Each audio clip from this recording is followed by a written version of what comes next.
नमस्कार मंडळी, आज मी तुमच्यासाठी पारंपरिक पद्धतीने राजस्थानी दाल बाटी चूरमा रेसिपी घेऊन आले आहे।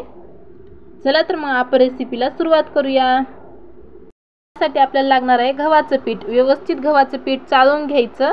त्यामध्ये 1 वाटी रवा टाकत आहे। त्यामध्ये रवामुळे क्रिस्पीपणा येतो। मोठा 1 चमचा ओवा टाकायचं। ओव्याने खूप छान सुगंध। त्यानंतर अर्धी वाटी तूप टाकायचं।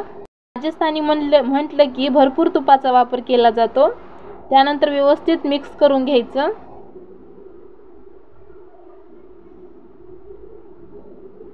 हे पहा, व्यवस्थित मिक्स करून पीठ आपण चुरून घ्यायचं।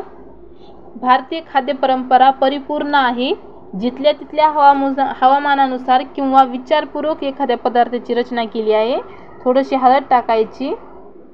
जसं की कोकणामध्ये भरपूर नारळ पिकतात आणि महाराष्ट्रामध्ये पुरणपोळी प्रसिद्ध आहे। व्यवस्थित पीठ चुरून झालेलं आहे। झाकून ठेवायचं 5-10 मिनिट।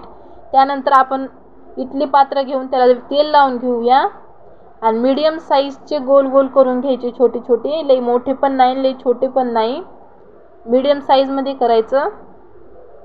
त्यानंतर आपण ह्याला असं सगळे ठेवून द्यायचे आणि वाफवून घ्यायचं। हे पहा, अशा प्रकारे हे पहा असं ठेवून वाफवून घ्यायचं। त्यानंतर वाफण झालेलं आहे। त्यानंतर असं कट करून घ्यायचं।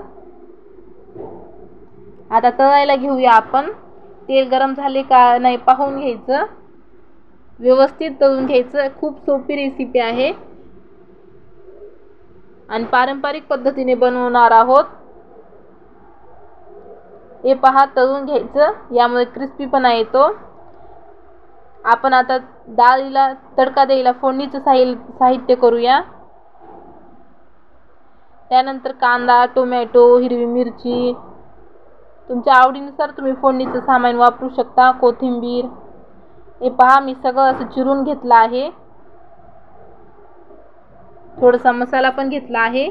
मी तुरीची डाळ वापरली आहे। तुम्ही मिक्स डाळीचं पण फोडणी देऊ शकता। हे पहा, तेल कडक तापलं आहे। फोडणी द्यायला करूया आपण।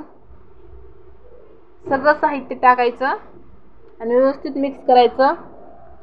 चवीनुसार मीठ टाकायचं। लसूण ते टाकून सगळं मिक्स करून परतून घ्यायचं।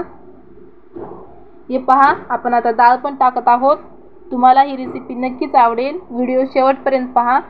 तुम्हाला जर ही रेसिपी आवडली असेल तर चॅनलला लाईक, सबस्क्राईब करायला विसरू नका।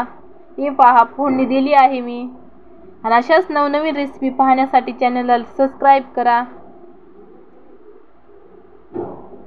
तुम्हाला दाल बाटी चूरमा रेसिपी कशी वाटली नक्की कळवा कमेंटमध्ये। आपली दाल बाटी चूरमा रेसिपी तयार आहे। खा, प्या, एन्जॉय करा।